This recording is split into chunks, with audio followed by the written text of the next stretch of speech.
All right, we're live on Energy Superheroes. Today, we are privileged to have Julius Rone. And Julius is our first guest from the African continent in Nigeria. He's calling in today. Julius and his team are building the first floating LNG plant in Nigeria, and it's the first plant of this type that's ever been built by an indigenous African company, which is amazing. Julius, welcome to the podcast today. Thank you very much, Peter. Hey, so tell me about how did you guys conceive of this project and what's the impact going to be in Africa? Thank you. Yeah, so the UTM FLNG project was conceived sometime in 2019. We realized that Nigeria is more of a gas nation than oil. So we took the concept to the national oil company, which is the Nigerian National Petroleum Corporation, and we'll pitch it to them and send up we went to a joint venture partnership with them to develop this huge gas resource that we have in Nigeria. And they find it very interesting and set up several meetings, and we had meetings with them. And then we got in with McKinsey, uh, a consultant out of England, London, to do us a feasibility study of Nigeria oil and gas assets and the parameters of siting and floating LNG. And they did that, and they came up with several recommendations. Part of the recommendations is several producing assets that had a huge gas resources that are stranded. So what we did is that we went back and identified one of the gas assets, which is OML 104, currently being operated by ExxonMobil with joint venture with the Nigerian National Petroleum Corporation, NNPC. The asset is owned, the block is owned on a 60-40 basis. NNPC owns 60%, ExxonMobil owns 40%, and ExxonMobil is the operator of the asset. The asset has a rich gas reserve of over 2.2 TCF, 2.2 trillion cubic feet of gas in its reserve. And it has 1.1 trillion that is currently being flared or re-injected. So this project is a multi-dimensional project. The project will reduce gas flaring to save the environment. It will also create a huge revenue for the government and the stakeholders involved in the project. And the project will create huge employment for the teeming youth of Nigeria. The project has a capacity to employ over 2,000 personnel that will work on the project, direct and indirect employment.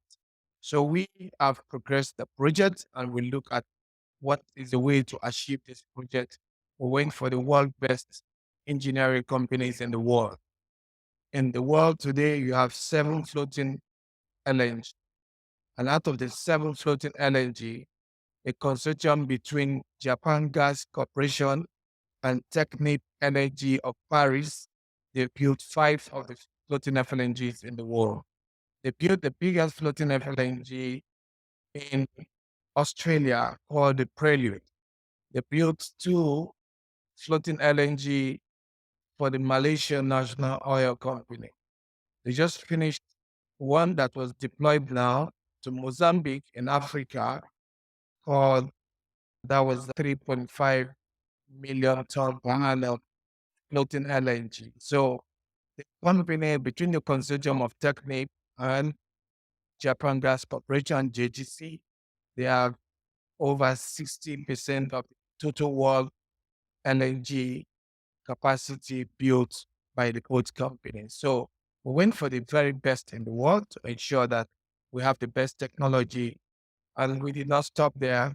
We brought in Kenneth Brown and Root, KBRO, is an American Houston-based company to ensure to be our eyes to supervise and review whatever engineering outcome that we, the JGC and Technique, we design on this project to ensure UTM has the best value for money. Brought them in as our owner's engineer to be our eyes and review all the deliverables from the engineering studies. As we speak today, we are at the stage of pre-FI, pre-final investment decision. The engineering is currently going on, done concept selection, we've done pre-FEED design, we've just signed the FEED contract sometime in November 15th in London with all the parties fully involved and agreed to deliver project within time, budget, and the right scope. So the next milestone we expect to achieve this year is to take the final investment decision of the project. The capacity of the project is LNG 1.2 million tons per annum, and then LPG to support domestic requirement in Nigeria. So that section of the project deliver about 300,000 tons of LPG into the Nigerian market. That will also reduce deforestation by the locals going to fetch, they'll get into the forest to they cut out, they use the local way to get their meal prepared by using charcoal, firewood. With this, they will start using gas fired boiler cooker with out of 300,000 ton coming from this project, to drastically reduce the dependence of other sources of energy in Nigeria. So the project is in line with global initiative to achieve the 1.5 centigrade of the climate change, because the UTM FLN, the UTM floating energy project, will reduce a lot of emission that is currently being flared at the location, because those flared gas will be trapped and compressed into the pipe and brought into the UTM LNG project, and then regasify and produce an LNG out of it. So it's an interesting project. It's a project that has a good return on investment, and it's a project that it has a total capex for about $1.8 billion, with a split of 70 debt and 30 equity. We've have a discussion with Vitor, one of the big energy trading company in the world. They have agreed to offtake the entire volume of the 1.2 LNG into Europe. As you are aware, the demand for LNG has tripled since the Russia-Ukraine crisis. Europe and the neighboring continents are in high demand for LNG, pushing the shortfall from Russia. Nigeria, Africa is well positioned in terms of proximity to Europe than any other part of the continent in the world. And that's the reason the Europeans and every other ones are looking up to Africa for energy replacement to the Russia supply to Europe. I think this is a summary of where we are and potential of the UTM floating LNG. And then we look forward to take questions from our colleagues and friends and the audience for that clarity and whichever way put you through on the progress of the project. Thank you very much, Peter. And now, Julius, that's very exciting. I definitely see huge demand out of Europe for LNG. And so it sounds like you guys are in the right place at the right time. How long have you been working on the project? Yeah, we've been on since 2019. So we hope to be on stream fourth quarter 2026, and we expect our first gas to be out in 2027, first quarter 2027. No, very good. And you mentioned the off-taker. Where are they going to be taking the gas in Europe? What port are they going to? Okay, so Vitol is well entrenched in the European and Asian market. So they are operated out of Switzerland and London.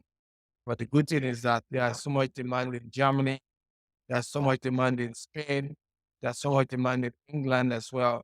So they are open to any European country to take the LNG. No, very good. In terms of financing, how have you guys financed the project so far? I know it's very difficult sometimes to get money for feed engineering. It sounds like you guys have done that. So how did you overcome that hurdle?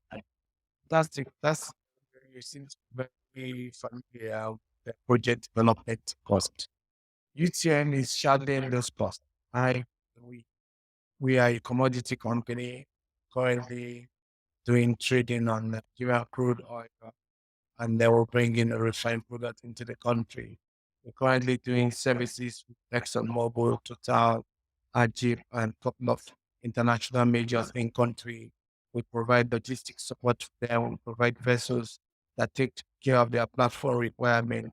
So we are a well-established company in Nigeria. And we believe that this project is of great importance to the country and to the continent. And that's why we are taking the leap of faith to invest that huge sunk cost to develop this engineering aspect of the project. So by the special grace of God, I think we've been able to achieve significant progress. We are now at pre-FID stage of the project, and which we think that will sink a lot of cost to arrive at this level. We have all the international companies working for the project. We have over 7 or 10 international companies doing different services for us to ensure that we got it right. And we know that it's a complex project and you need to work with the world best to deliver a world-class project. So that's what UTM has been doing. I will be sharing those costs. No, very exciting. And are you guys looking for project equity and investors for once you reach that FID stage? Yeah, fantastic. That's an opportunity for potential investors who wanted to come into this project. There's room for equity, there's room for debt. So very open. And then we've appointed a regional bank, Alpha SM Bank, regional bank, as a financial advisor to the project and lead arranger for the project. We just came back from Japan 3 weeks ago before the Christmas, where the Japanese ECAs have agreed to contribute about $500 million on the debt side to support their in-country export product that will be used to construct the project. We'll be going to Paris by the end of the month to meet with Technique, and they've also set up a meeting with us and they are the French ECAs. They are coming as well with additional $300 million. That will be on the debt side. So the debt side is almost getting filled up, but there's still some room on the equity side for potential investors that are interested to come into the project. And no, very exciting. And there is a lot of interest in the African continent among global equity investors at this time because of the growth rate. And maybe you could talk a little of the changes you've seen, say, over the last 10 years within Nigeria and within the African continent overall. There's been significant interest on the energy side in Africa. Like you're aware, a lot of companies are investing in Africa due to the return on investment. As we speak today, there are several projects that are ongoing in Nigeria, Zambia, in Angola, in Senegal, in Equatorial Guinea. So a lot of investments are going on the energy side of the in the continent. And the good thing is that gas is being seen as a transition where, and because it's a cleaner energy, and a lot of investors are really very happy to invest energy sector as regard to gas, because gas is a transition fuel.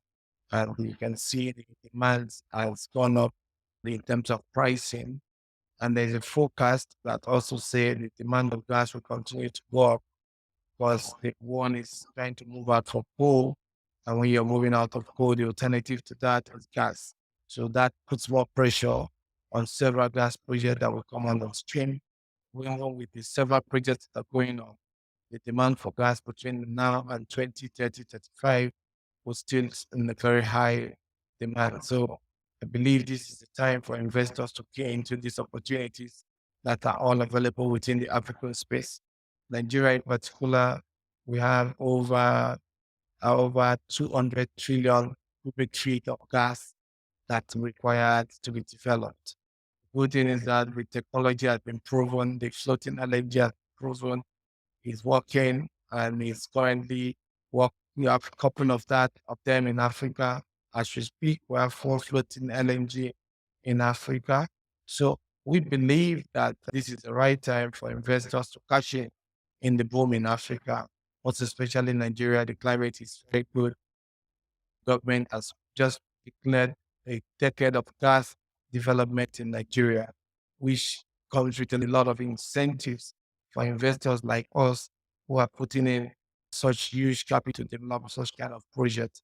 And that's why the National Oil Company is partnering with us and taking 20% equity on our project. Vitol is also taking 20% on the project. So the project is running very fast, like a hot cake. I would believe this is the time for whoever wants to get into this project to jump into the train and come in, go into the data room, look at the project financial model, look at the return on investment, get engaged with Upsource inbound, and then make up your decision to your management or your board to see if the project you want to invest in. All well and good, we are open. Of course, we're also planning on phase two of this project because we know that we're closing out on phase one, and gas resource on the current asset can take another floating LNG. So we're planning on phase two simultaneously while we're developing the first phase. Thank you. I know that's very exciting. And do you see additional demand for phase two already out of Europe for that much gas? Yeah, there's a lot of demand from Saudi Arabia, Saudi, but catered interest. Couple of companies from Europe, but catered interest as well. But what we're trying to do, we want to stay focused, deliver the first project, take a half idea of that, and commence construction. Then we can start the application of the second project. But the good thing, the second project will not take so much time to develop because we are using the same resources, the same gas specification, the same meteorological condition, the same environmental impact assessment, and you are all using the same design and the same feed. So you're going to just jump a couple of years behind to arrive at FID once we're able to get investors that are willing to come into that project. You just have a year apart in terms of delivery of the whole project. That's why we're doing the same model like what any Ajip is doing in Mozambique. What they are doing is that they brought in the Cora. The Cora has started working. They are going for the second floating LNG immediately and using the same gas specification, the same engineering design. And by so doing, cut off over 2 or 3 years in project preparation stage of your project plan. No, that's very interesting. Um, have you seen any challenges with capital costs going up during the pre-feed and the feed as a result of inflation, or has it been relatively stable in terms of your forecast capital cost? No, it's an international project. We came in, we started committing funds, started spending funds, science, our project concept, literature, and pre-feed and then feed design. There've not been any project overrun so far, or what they say, on our planning. Be meticulous in terms of our management skills to ensure that we have a team, a lean management scheme, and that we have the world best consultancy company doing up back end services for us to ensure that we will deliver this project. And then we will keep them on retainership on based on requests, bring them in once they finish their services, pull out backward.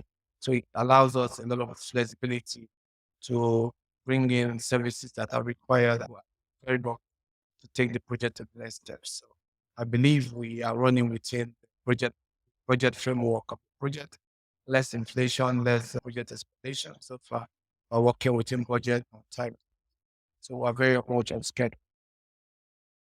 No, very exciting. And have you had any interest from U.S. investors, from investors, say, out of Texas that have done oil and gas in the U.S., or do you see more interest from European or African investors? We have already pitched on investors from the US. I'm just dealing with Europe investors and a couple of investors from China and Asia, get a budget.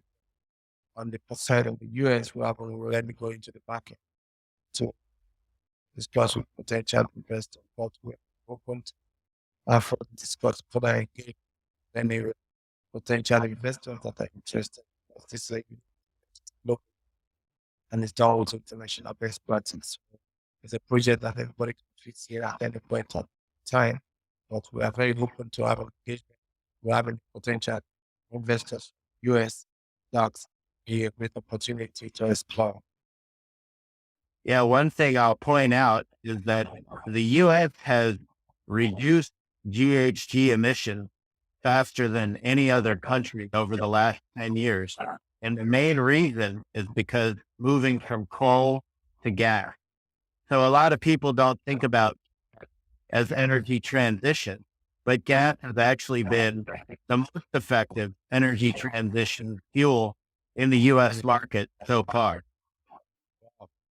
Fantastic. So I believe this is an avenue to get the project out there for investors to indicate their interest, and then so we can have further engagement for them to look at prospect of the project, either they want to come in on the phase one or they want to come in on the phase two.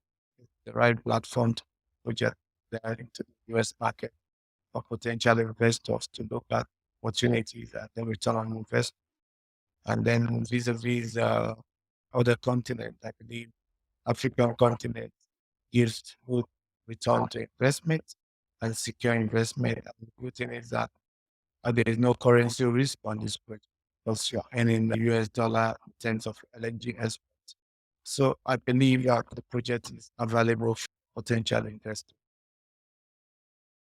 It sounds very interesting. Of course, full disclaimer, we can't endorse any specific projects, but I will say this sounds very exciting to me. There's huge demand in Europe, as we know, for LNG. The timeliness of the Russia-Ukraine war is a big deal. And it also comes down to national security, because being able to get LNG from the African continent, from a place like Nigeria, should be much more stable for Europe compared with trying to get it from Russia. Great. Exactly.